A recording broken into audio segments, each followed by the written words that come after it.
नमस्कार, सर्वांचं मनापासून स्वागत आहे.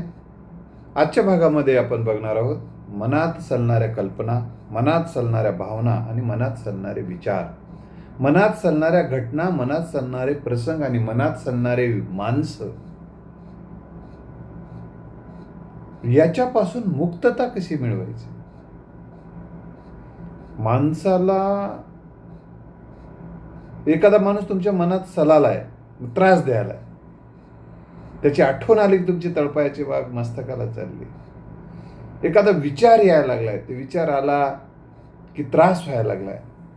एखादी घटना आठवली, प्रसंग आठवली, खूप अस्वस्थ व्हायला लागले, झोप येत नाही, झोप मोडून चाललंय, अचानक झोपेतून दचकून उठायला लागला.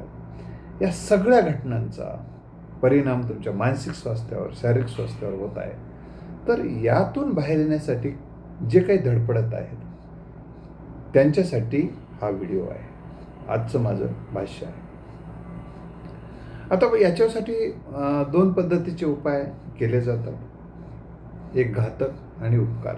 मी घातक उपाय सांगणार नाही, उपकारक उपाय सांगणार आहे. घातक उपाय काय? दारू पिणे, व्यसनाच्या वेगवेगळ्या आहारी जाणे, रात्रभर जाग राहणे,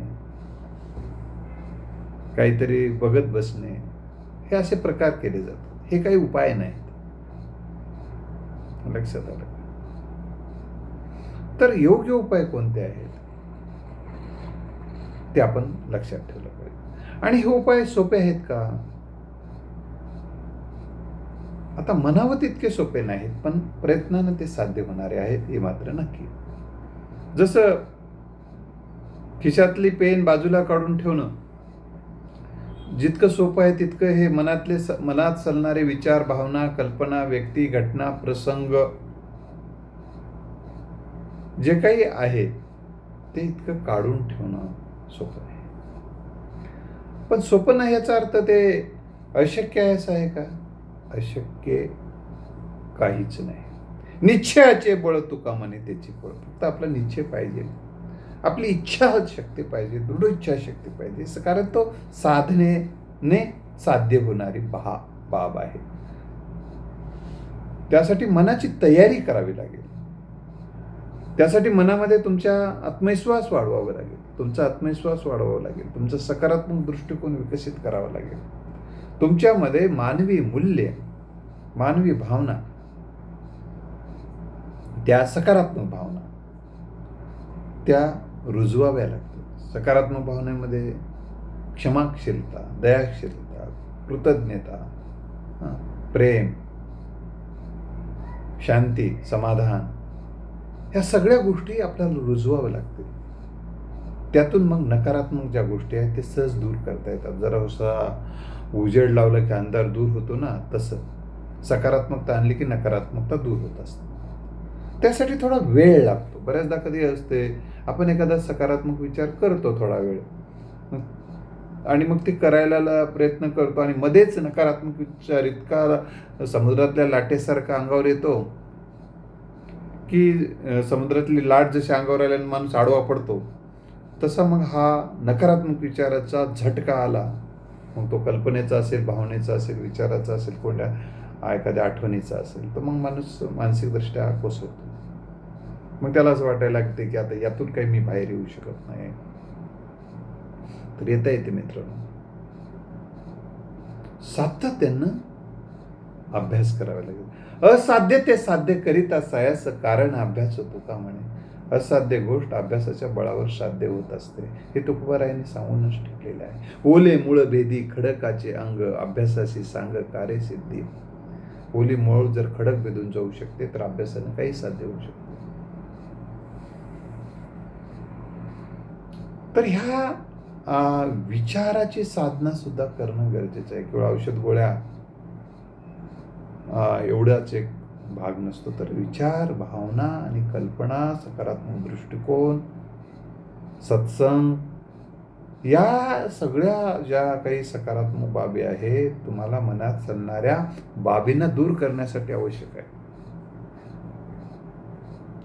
तर पहिल्यांदा आपण मनात चालणारा जो काही नेमका प्रश्न काय आहे तुमचा, ते लिहून काढा.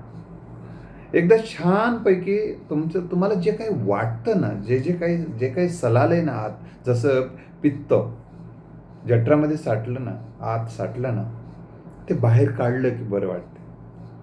तसं मनातलं जे काय आहे ना, एकदा बाहेर काढलं ना, तर छान वाटतं.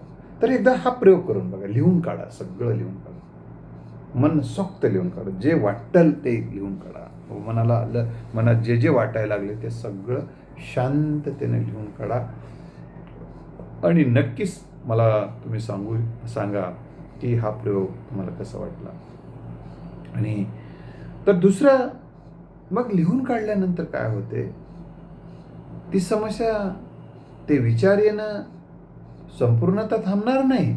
नाहीतर तुम्ही म्हणसाल की मी लिहून काढलो तरी ते विचार यायला लागले. एकदा लिहून काढा. त्यानंतर त्याचं ऑपरेशन करणं गरजेचं असतं. त्याचं ऑपरेशन कसं करायचं, तर मग तुमच्या मनामध्ये समजा आत्महत्येचा विचार यायला लागला आणि अस्वस्थ होता तुम्ही,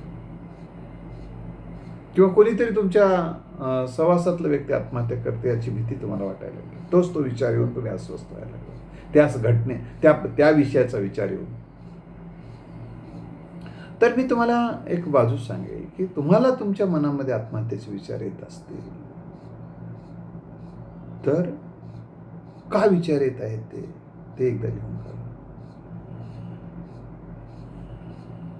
त्याच्या दुष्परिणामाची कधी तुम्ही विचार केलाय का, ते लिहून काढा. आणि त्यावर उपाय, आत्महत्या हे उपाय आहे काय का अन्य उपाय आहेत, याच्यावर चिंतन करा. कारण मरणाने सगळे प्रश्न मिटले असते तर सगळेजणच मेले असते का? सगळ्यांनीच मरावं का मग? असा एक प्रश्न माझ्या मनात निर्माण झाला, तो तुमच्या समोर मी ठेवला. मित्र, मरणाने प्रश्न मिटत नसतात. या अशा पद्धतीने मरणाने प्रश्न मिटत नसतात. त्यासाठी तो एक मार्ग नाही, तो एक पळवाट आहे. आणि ते भेकडपणाची पळवाट आहे, ते अविवेकीपणाची पळवाट आहे. आणि लक्षात आलं पाहिजे की अंधार फार झाला पण ती जपून ठेवा. तसं कधी कधी आपल्या आयुष्यामध्ये असा अंधारमय घटना, प्रसंग येऊ शकतात. पण अंधार फार काळ राहत नसतो. काळ हे फार मोठं औषध आहे. आने वाला पल जाने वाला आहे, असा विचार करून तुम्हाला समोर आलं पाहिजे. तुमच्यासोबत बघा, एखादी महिला सोबत एखादा बळजबरी प्रसंग घडला समजा, तर तिला असं वाटते की आता जगून काही फायदा नाही. असं थोडंच आहे. तुम्ही जर फुलनदेवीच्या जीवनावरचा आधारित चित्रपट बघितल्यानंतर लक्षात येते की ते प्रसंगातून ती कशी बाहेर आली आणि कशा पद्धतीचं जीवन जगली, तिच्यावर चित्रपट आहे. हे जीवन आपण तपासलं पाहिजे. म्हणजे ती काय तुम्ही स्वतः स्वीकारलेली गोष्ट आहे. आत्महत्या, तुमच्या अंगावर कोणी गाडी घातली आणि तुम्ही जिवंत राहिलात समजा, म्हणजे का आता आत्महत्या करणार का तुम्ही? नाही. तर मला या निमित्तानं आपल्याला सांगायचं आहे की ती तुम्ही स्वीकारलेली गोष्ट नाही. तुमच्यावर बऱ्याच जणांवर काही आरोप होतात. आरोप झाले की मग आता कसं माझी इमेज खराब झाली. मित्र, आरोपाने इमेज खराब होत नसते, तर तुमच्या कृती आणि उक्तीने इमेज खराब होत असते. तुमच्या स्वभावाने इमेज खराब होत असते. त्यामुळे तुमचा स्वभाव चांगला आहे ना, तुमची कृती चांगली आहे ना, तुमची उक्ती चांगली आहे ना, तुम्ही चांगलंच केलंय ना, चांगलंच करणार आहात ना, चांगलंच करत आहात ना, बस. मी चांगलं केलेलं आहे, मी चांगलं करत आहे, मी चांगलं करणार आहे, यावर तुमचा जर दृढ विश्वास असेल आणि हे जर तुमचं जगणं सत्य असेल, तर तुम्हाला कुठल्याही आरोपाला थारा देण्याची काहीच गरज नाही. मग तुकोबारायांचं एक वचन पुन्हा एकदा मी सांगतो, हे वचन तुम्ही कायमस्वरूपी लक्षात ठेवा. सत्य असत्यासी मन केले ग्वाही, मानिले नाही बहुमता. सत्य काय तुम्हाला माहित आहे ना. मग बहुमत जरी तुमच्या विरोधात जात असेल, तुम्हाला खोटं ठरवत असेल, तुम्हाला गुन्हेगार ठरवत असेल, तरी तुमचं सत्य म्हणत असेल तर यू आर राईट. तर मित्रो, अशा वेळी लोकमताची पर्वा करायची नाही, सत्य मताची पर्वा करायची, खोट्या मताची कधीच पर्वा करायची नाही. ही गोष्ट आपण लक्षात ठेवलं पाहिजे. कारण आपला सत्य हा प्रकाश समजला पाहिजे आणि खोटा हा अंधार समजला पाहिजे. आणि सत्याचा प्रकाश घेऊन आयुष्याची वाटचाल तुम्हाला करावी लागेल. मग पायापुरता प्रकाश असला तरी जशी पायवाटेनं आपण पुढे जाऊ शकतो, तशाच पद्धतीनं सत्याचा प्रकाश तुमच्यासोबत असेल, सत्याचं जगणं तुमच्यासोबत असेल, तर हे खोटं काही दिवसात लंगडं पडते, मागं पडते आणि तो फेकू होता अशा पद्धतीनं ते फेक्याने केलेले आरोप होते, हे चुकीचे होते, हे लोक तुम्हाला म्हणतील. लक्षात ठेवलं पाहिजे. तर म्हणून चुकीच्या आरोपाला कधी अस्वस्थ व्हायचं नाही आयुष्यामध्ये. म्हणून तुकोबारायांचं वचन तुम्ही सत्यता दररोज म्हणत जा. सत्य सत्यासी मन केले ग्वाही, मानिले नाही बहुमता.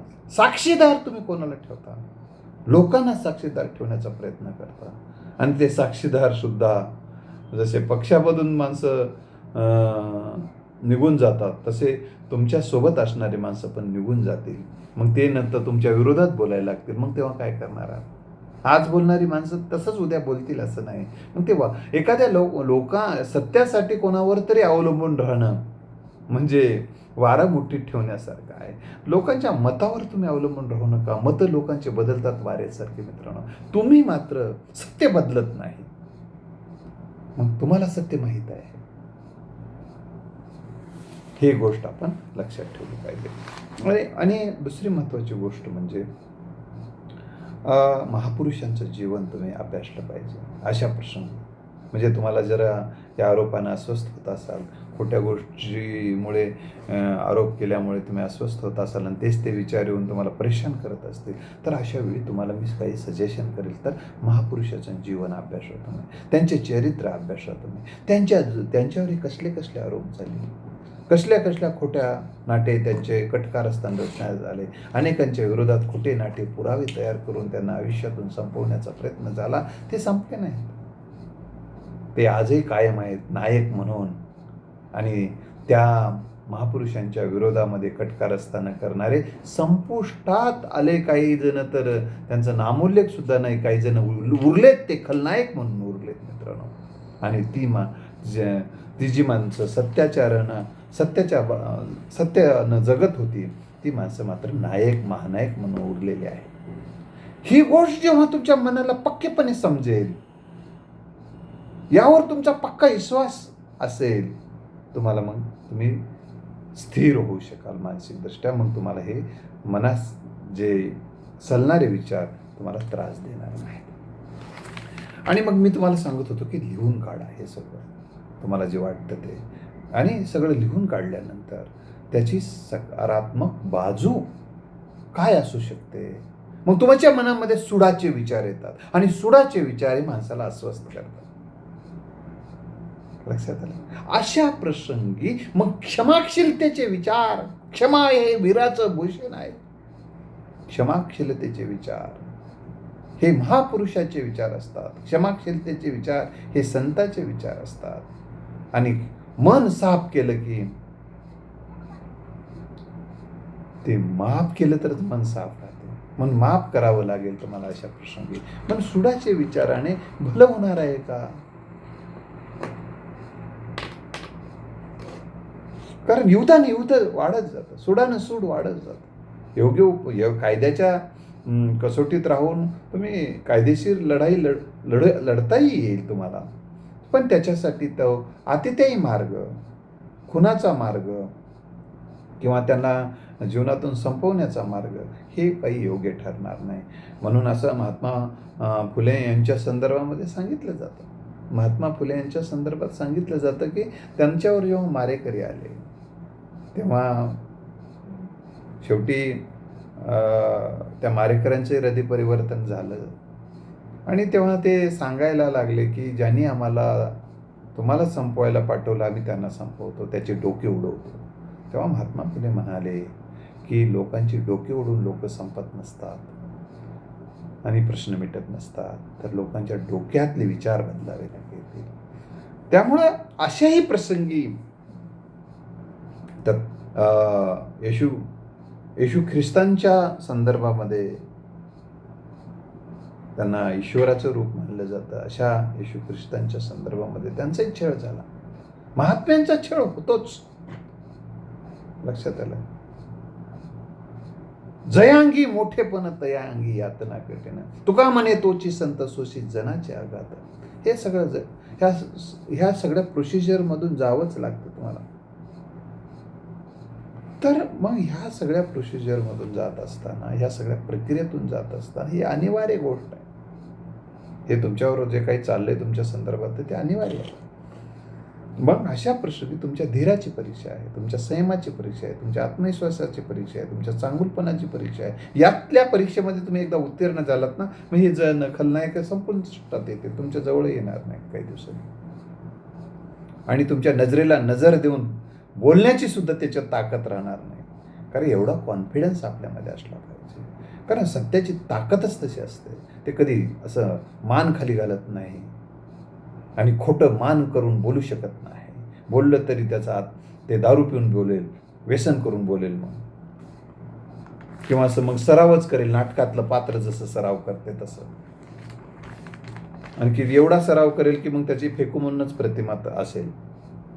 तर मित्र, तर अशा प्रसंगातून आपल्याला पुढे जायचं असेल, अशा प्रसंगातून तुम्हाला जीवनामध्ये तर महापुरुषांची चरित्र, आत्मचरित्र तुम्हाला प्रेरणा देतील.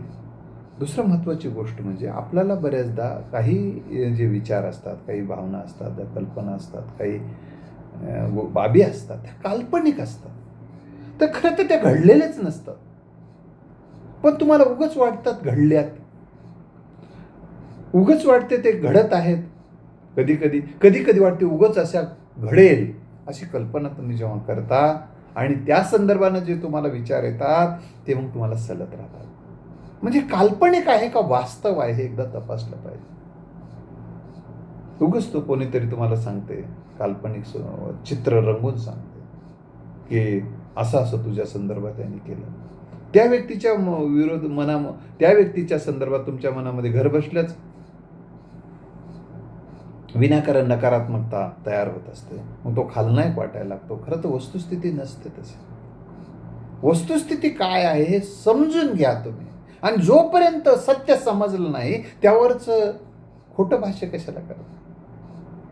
खरंच आहे का ते?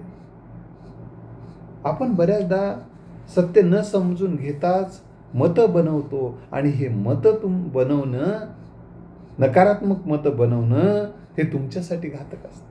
एखाद्याबद्दल नकारात्मक मत बनवणं, त्याला काय ते तर म्हणते कर, नाही त्याला डर कशाला म्हणते, तो आरामात राहते.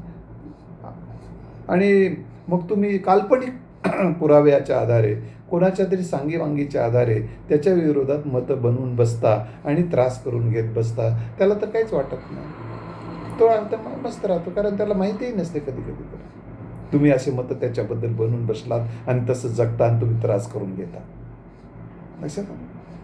त्याच्याबद्दल असे विचार तुमच्या मनात येतात, त्याला माहीत पण नसते, निष्पाप असतो तो. आणि तुम्ही मात्र त्याच्या संदर्भामध्ये असा विचार करून स्वतःला त्रास करून घेता. म्हणून वास्तव काय, आणि वास्तव थोडं असते आणि कल्पना जास्त असते. आपण ते कल्पनेनं आपण ते छोटी गोष्ट मोठी करून बघत असतो आणि मग ती मोठी गोष्ट वाटायला लागते वारंवार बघितल्यानं, आणि मग मोठा त्रास व्हायला होता. आणि दुसरी गोष्ट, वास्तव जरी एखादी गोष्ट सत्य आहे एका ठीक आहे, तुमचे पैसे एखादं घेतलंच, खरं आहे ते, खरंही निघाल, ठीक आहे, माफ करून टाका एखाद्या वेळेस. राजीव गांधीची हत्या केली, पंतप्रधान राजीव गांधी यांची हत्या केली, त्यांच्या परिवारानं त्या हत्या करणाऱ्याला माफ केली. कारण काय कधी कधी माफ न करता काय करणार? माफ न करता तो व्यक्ती थोडंच परत येणार असतो आणि त्याला खूप काय शिक्षा व्हायची ती झालेलीच असते. आता काय करणार? तर काही ठिकाणी तुम्हाला माफ करता आलं तर माफ करा, आणि शिक्षा करायचंच असेल तर काय शिक्षा करायची याचे कायदेशीर सल्ले घ्या. आणि तुम्ही अशा प्रसंगी त्रास करून घेण्याचं कारण नाही. आणि निकाल हे न्यायालय तुमच्याकडून निकाल देईल याची काय खात्री? कारण न्यायालय हे पुराव्याच्या आधारे निकाल देते. पुरावे जर नसतील काय करणार आहे? बरं, निकाल दिलं तर तरी तुमचा व्यक्ती तुमच्या हातात येणार आहे का? नाही येणार. मग याचा अर्थ काही जण म्हणतील की मग गुंडांना माफ करायचं का? अरे, गुंडांना म्हणत नाही मी, गुंडांना माफ करायचं नसते. गुंडांबद्दलचे विचार जे नकारात्मक त्रास करून घ्यालात ते करून नका.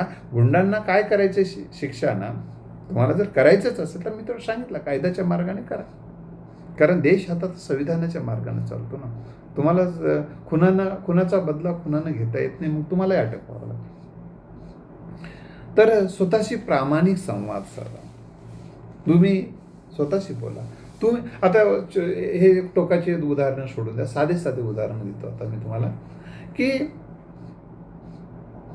एखाद्या व्यक्ती तुमच्या कार्यक्रमाला आला नाही, तुम्ही त्याला निमंत्रण दिले होतं, बोलवलं होतं, फोनही केला होता कधी किंवा तुम्ही एखाद्याला निरोप पाठवला होता, फक्त तुम्ही बोलवलं नव्हतं, तुम्ही पत्रिका दिली फक्त, ती पत्रिका त्याच्यावर पर्यंत पोहोचली की नाही हे समजूनच नाही घेता ते हरामखोर आहे, तो मुद्दाम आला नाही असं जर तुम्ही त्याच्याबद्दल मत बनवून त्याच्याबद्दल असा विचार करून त्रास करून घेत असाल तर हे आत्मघातकी आहे. तर अशा वेळी काय करायचं? बरं, तुम्ही सगळ्यांच्याच कार्यक्रमाला जाता का? नाही. मग सगळेच जण तुमच्या कार्यक्रमाला कसे काय येऊ शकतील? हा विचार जर तुम्ही केला तर कोणीतरी आपल्या कार्यक्रमाला आला नाही म्हणून एक डुंक धरणं किंवा त्याच्याबद्दल नकारात्मक विचार करून त्रास करून घेणं हे थांबू शकतं. आपणही बऱ्याच कार्यक्रमात गेलो नाही, आतापर्यंत आपल्याला अनेक पत्रिका आल्या होत्या, अनेकांनी आपल्याला फोनही केले होते, बोलवलेलं होतं, घरी येऊनही भेटले होते, पण आपण जाऊ शकलो नाही. एकाच वेळी 10 लग्नाच्या पत्रिका आल्यानंतर तुम्ही 10 ठिकाणी नाही जाऊ शकणार. मग तुम्ही स्वतःला जसं माफ करता, स्वतःला जसं समजून घेता, माझ्या या अडचणीमुळे मी जाऊ शकलो नाही, तसं त्याचीही काही अडचण असेल असा जर विचार केला तर या विचारातून तुम्ही बाहेर या. पण काय गरज आहे? सदिच्छा आहेत ना, त्याच्या शुभेच्छा आहेत ना, आल्यानंच काही अंगावर अक्षदा टाकल्यानंच म्हणजे तुमचा माणूस आहे आणि अक्षदा टाकला नाही म्हणजे तुमचा विरोधक आहे असं काही नाही. विरोधकही तुमच्या कार्यक्रमाला येतात, म्हणजे काही ते तुमचे थोडेच होतात कार्यक्रमाला आले म्हणून. आणि जे काही जवळचे माणसं जे काही कारणास्तव येऊ शकले नाही म्हणजे ते तुमचे शत्रू थोडेच होतात, विरोधक थोडेच होतात. असा विचार जर तुम्ही केला काही हरकत नाही म्हणायचं. काय तुमच्या सदिच्छा शुभेच्छा भावना माझ्यासोबत आहेत, सद्भावना आहे, तुमचं आशीर्वाद माझ्यासोबत राहू द्या, पुन्हा कधी वेळ मिळाला तरी या भेटायला असं तुम्ही म्हणा, किंवा त्या भागात तुम्ही गेलात तर तुम्ही जाऊन या. तर मी या निमित्तानं नेमकी स्वतःशी प्रामाणिक संवाद साधा, की अशा पद्धतीनं बोला स्वतःशी की खरंच नाही आलं तर काय बिघडलं का, काही राहून गेलं का, काही उणेपणा जाणवला का. आणि परिपूर्णता कधीच नसते आयुष्यामध्ये. परिपूर्णतेचा अपेक्षा ठीक आहे, पण परिपूर्णता हे सत्यात कधी नसते. म्हणून काही ना काही अपुरं राहतच असते आयुष्यामध्ये. अपूर्णतेचं जीवन जगणं आनंदानं हे खरंच जगणं आहे. अपूर्णतेचं दुःखाचं जगणं, काही दुःखही असतात आयुष्यामध्ये, कोणाशिवाय तरी जगणं, कोणाशिवाय तरी जगता येणं हे मानसिक सामर्थ्याचं लक्षण आहे. हे सामर्थ्य तुम्हाला मिळवावं लागेल. आणि कोणावर तरी अवलंबून तुमचा आनंद असेल तर तुम्ही कधी आनंदी राहणार नाही. तुम्ही स्वतः सोबत राहणं हे खरं जगणं आहे. विचारानं, भावनेनं, कल्पनेनं स्वतःसोबत राहणे आणि जगाच्या बदलाचा तुमच्या मनावर परिणाम न होऊन देणे हे खरी साधना आहे. ही साधना आध्यात्मिक साधना आहे. ही खरी साधना वैचारिक साधना आहे. ही खरी साधना, म्हणून याच्याकडे तुम्ही पहा. तर मित्रो, तुम्हाला जे काही बदलता येत नाही अशाही गोष्टीविषयी तुम्ही चिंता करता, अशाही गोष्टीबद्दलचे विचार करता. अरे जे भूतकाळ बदलता येत नाही ना, मग भूतकाळ बदलता येत नाही, भूतकाळाबद्दल विचार करून काय स्वतःला परेशान करून घ्यायचं. पैसे हरवले, दान दिलं म्हणून टाकायचं, असा विचार करायचा.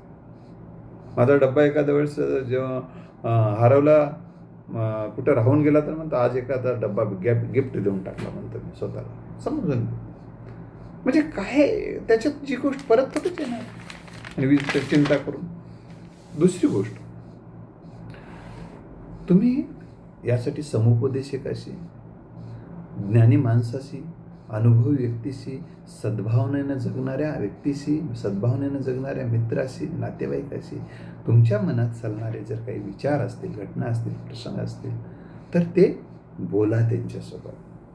मनमोकळं करा. त्यांचं मार्गदर्शन घ्या आणि त्यांची मात्र त्यांना योग्य मार्गदर्शन करता आलं पाहिजे. योग्य करतात की नाही तुम्हाला समजून घ्या. लक्षात आलं? योग्य मार्गदर्शन हे तुम्हाला समुपदेशनानं, कारण मनात चालणारे प्रश्न हे शस्त्रक्रियेनं डोळ्यात चालणारा कचरा काढता येईल, पोटात गेलेला कचरा काढता येईल, खिळे काढता येईल, पण मनात गेलेले विचार, मनात गेलेल्या घटना, प्रसंग, व्यक्ती योग्य शब्दक्रियेने काढता येते. त्याला समुपदेशन म्हणतात. ही गोष्ट आपण शांतपणे लक्षात घेतली पाहिजे. आणि आणखीन एक लक्षात ठेवा की परिपूर्ण सुखाची कल्पना, परिपूर्णतेची कल्पना, आताच मी सांगत होतो, ती कधी नसते. सगळ्याच गोष्टी सगळ्याकडे नसतात. दात असते तिथे चणे नाही, आणि चणे आहेत तिथं दात नाहीत असं जे म्हणतात. काहीतरी प्रत्येकाच्या जीवनामध्ये उणिवा असतातच. ही गोष्ट आपल्याला माझ्याच संदर्भात असं कसं, माझ्याच जीवनात असं कसं. एकदा तथागतांकडे एक महिला गेली आणि तिचं बाळ वारलेलं होतं. तिचं प्रिय व्यक्ती गेलेली होती तिची जीवनातली, आणि त्यामुळे दुःखी होती व अस्वस्थ होती. मग तथागत म्हणाले की या गावात जातोय आणि ज्याच्या घरी कोणीच मेलं नाही त्यांच्या भेटून तिथून ते मला सांग. तेव्हा ते प्रत्येकाच्या घरी कोणीतरी मेलेलंच आहे. ती म्हणाली मृत्यू अटळ आहे. तिच्या लक्षात आला विचार. मग मृत्यू अटळ असेल तर मृत्यूविषयीच्या चिंतेनं तू अस्वस्थ होण्याचं काही कारण नाही बाई. त्याच्यातून ती बाहेर आली. म्हणून योग्य मार्गदर्शन, योग्य विचार माणसाला मदत करतात. आणि एक लक्षात ठेवा, जसं जखमा झाल्यात, ते खूप दिवसापासून झाल्यात, आता जखम कधी कधी जखम व्हायला वेळ लागत नाही, पण जखम भरून निघायला वेळ लागतो. मग तुमच्या मनात तर ह्या नकारात्मक विचाराच्या जखमा, नकारात्मक आठवणीच्या जखमा झालेल्या आहेत, त्या बाहेर यायला वेळ लागतो. आत्ताच सांगितलं, आत्ताचे विचार ऐकले आणि आत्ताच्या आत्ताच बाहेर आलं असं फारसं घडत नाही, थोडं घडतं.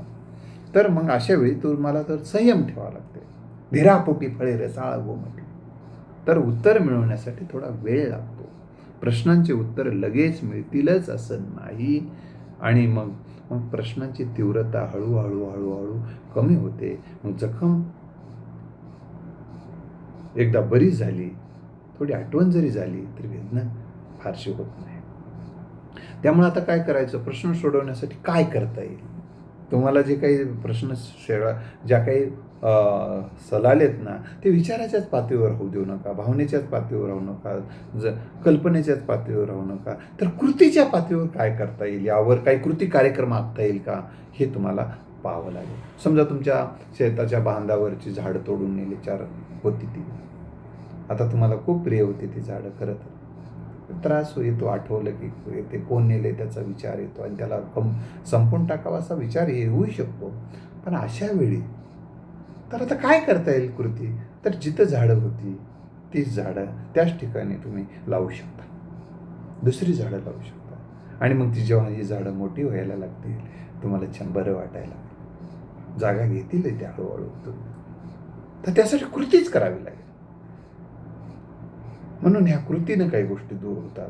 कृती, उक्ती, दृष्टिकोन, संगत हे तुमचे विचार बदलायला मदत. आणि काही गोष्टी ॲक्सेप्ट करा. शिवका सर्वच प्रश्नांची उत्तरं देता येत नाही. काही प्रश्नांची उत्तरं मिळतात ती सोडून दिल्याने मिळतात. सर्वच प्रश्नांची उत्तरं सोडल्याने सुटत नाहीत. काही प्रश्नांची उत्तरं सोडून दिल्याने सुटतात. सोडून द्या. आपोआपच तुम्ही तो प्रश्न तुम्हाला छळणार नाही. या आणि अशा प्रश्नाविषयीचा काही जर प्रश्न असतील तुमच्या मनात तर आपण पुढच्या भागात भेटूया. तर हा व्हिडिओ कसा वाटला तर मला कमेंट्समध्ये कळवा, किंवा माझा नंबर मी तुम्हाला देतो 9767704604 यावर संपर्क करा. पुन्हा भेटूया. धन्यवाद.